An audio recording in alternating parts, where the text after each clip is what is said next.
a mile in my shoes. Walk a mile in my shoes. Before you abuse, criticize and accuse. Walk a mile in my shoes. Come on!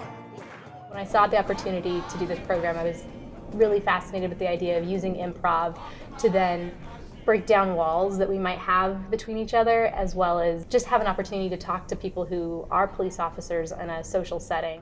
It was sold to us as an improv class on job time, and I thought, is there anything more fun? I understood that it had more to do with community relations. I think it's probably 80% of what we do. To Protect, Serve, and Understand came about because I got really angry watching the Eric Gardner video of him being attacked by police officers. And the thing that hit me was the fact that people weren't looking at each other. They weren't really seeing what was going on. And that's what actors do. We're trained to really look at each other, really listen to each other, and really talk to each other. We would always come every week and have dinner together first and just kind of like joke around and get to know each other's personalities. We discussed what occurred throughout the week, mostly about our personal lives. I think that was really fundamental to building a comfort level so that we could all not only like have the tough conversations, but also engage in the activities that were core to the program. I think what you're saying is that you feel the same way that he does and that all lives matter. Yes. Right? Yes. So what I'm going to say is that I was waiting for the opportunity because out of the many police officers that's here, you make me nervous. Mm-hmm.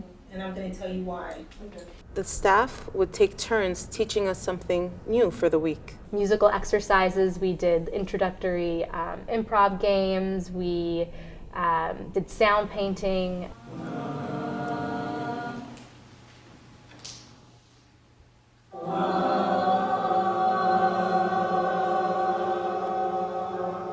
I think something we all need to do more is listen, and that was a really incredible way to take an improv game and then have a tool you can use in your day-to-day life. It changes you as a person and as an officer for the better.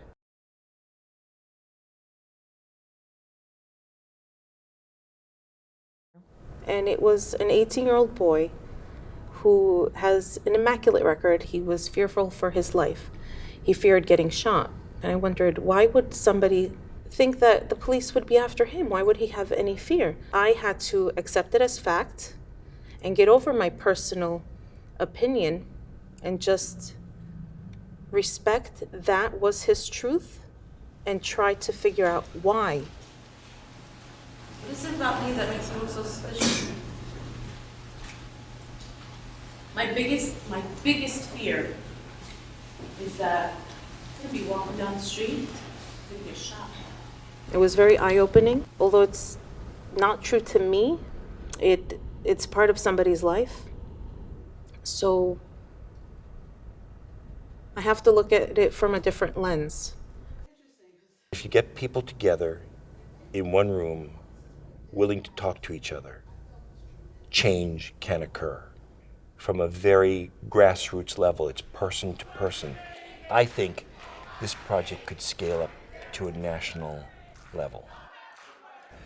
What I want to do with the second round is make it more theatrical. So the audience coming to the event really knows they're seeing something that only theater can do. I feel so fortunate to have been a part of this. If I could go back and say something to myself before the process began, say, enjoy it as much as you can. Those 10 weeks fly by. We can't create systemic change, but we can change people's opinion of each other by getting them to talk to each other. If we can't rely on the powers that be to change the world, we have to all toss our hats in and be willing to communicate. And this is an incredible forum for us to feel safe in doing that.